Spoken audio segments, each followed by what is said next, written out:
sering banget jadi pertanyaan. Kenapa sih sekarang Kalimantan isinya sawit semua? Padahal dulu, kalau kalian ingat, banyak banget orang tanam padi sama jeruk. Sekarang coba.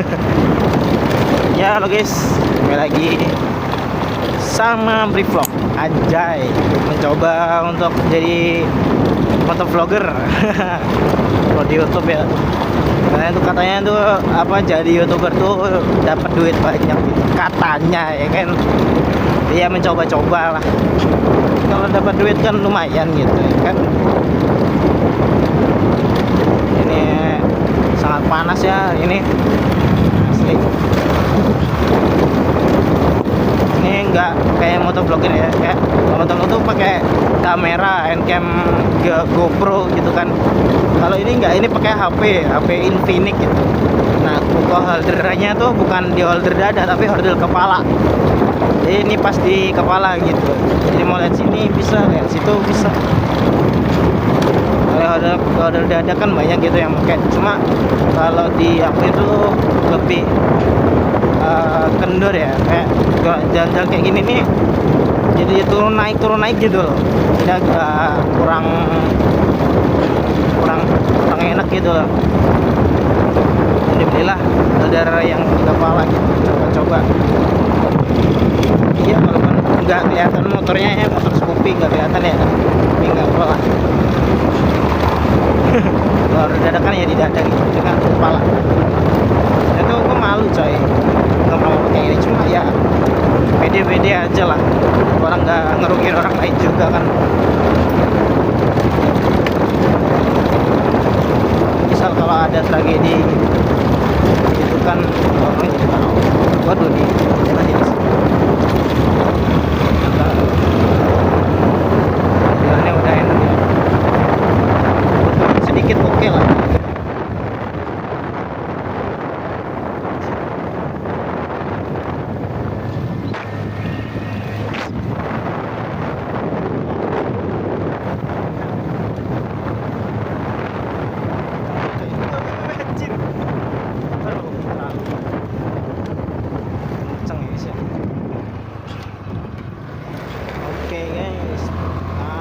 Kita bahas sesuatu yang sering banget jadi pertanyaan.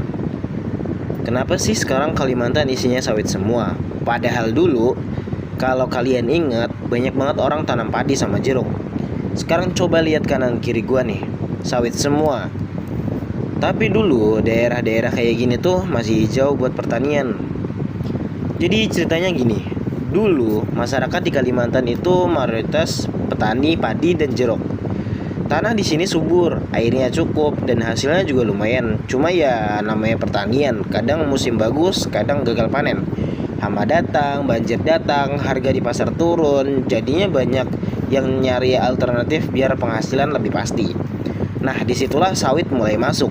Sekitar awal tahun 2000-an, banyak perusahaan besar buka lahan sawit di Kalimantan. Mereka bilang sawit ini lebih menjanjikan, bisa panen tiap bulan, dan jangka panjangnya awet sampai 20 tahunan lebih. Dan benar aja bro, sawit tumbuh subur di sini. Dan karena banyak perusahaan buka lahan, otomatis warga sekitar dapat kerja. Ada yang jadi pemanen, perawat, sopir angkut buah, pokoknya roda ekonomi mulai muter. Banyak orang ngerasa hidupnya lebih stabil, bisa beli kendaraan, bangun rumah, dan sekolahin anak. Tapi seperti biasa, semua hal ada sisi baik dan buruknya. Sawit memang bantu ekonomi, tapi juga bikin perusahaan besar di alam. Hutan berkurang, air kadang susah, dan tanah yang dulu buat tanam padi sekarang udah berubah jadi kebun. Makanya penting juga kita jaga keseimbangan. Kalau bisa sambil kerja di sawit, kita tetap rawat lingkungan, tanam pohon di sekitar rumah, atau bikin kebun kecil buat sayur-sayuran. Jadi gitu bro, kenapa sekarang Kalimantan banyak sawit? Bukan karena tiba-tiba muncul, tapi karena perubahan zaman dan kebutuhan hidup. Setiap orang pengen hidup lebih baik. Cuma ya jangan lupa juga mikirin alam dan gengsi selanjutnya. Dan generasi selanjutnya.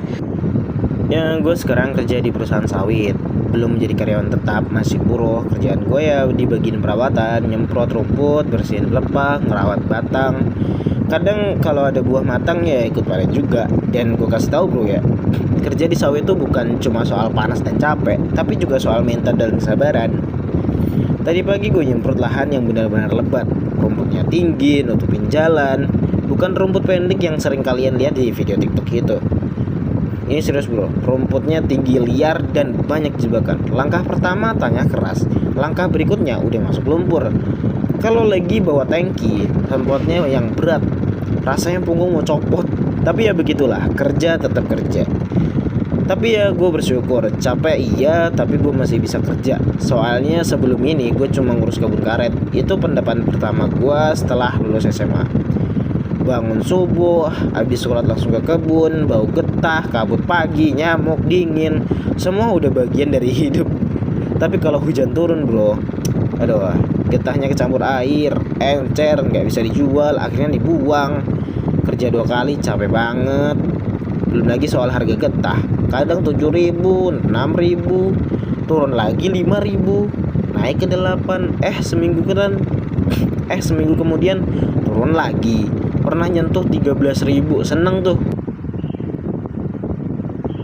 Tapi sebulan kemudian jatuh lagi, capek anjir, padahal tenaga udah habis. Panen paling 50 kilo, kadang 80 kilo.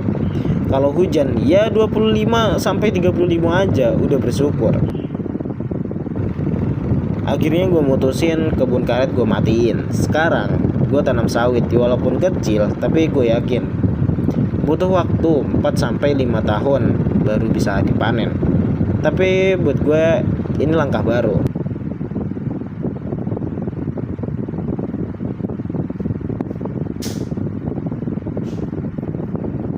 Karena selama masih ada harapan, gue gak mau berhenti.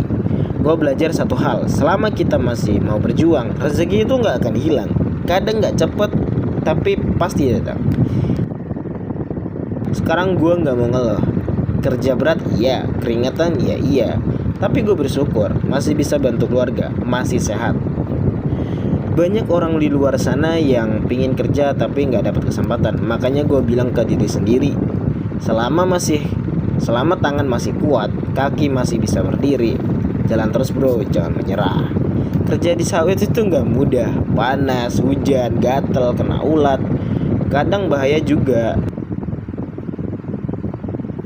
Tapi tiap kali gue lihat hasil kerja sendiri, lahan bersih, batang sawit subur, ada rasa bangga kecil di dalam hati gue. Bukan karena gajinya besar, tapi karena gue berjuang sendiri. Kadang orang gak ngerti gimana rasa kerja kayak gini. Yang dilihat cuma hasil, bukan proses. Tapi gue yakin Allah gak tidur. Setiap keringat, setiap luka di tangan pasti ada gantinya bro. Jadi buat gue, kerja di sawit bukan cuma cari uang, tapi ini perjalanan hidup. Dari kebun karet ke sawit, dari buruh kecil, semoga suatu hari bisa punya lahan sendiri. Pelan-pelan aja, yang penting gak berhenti.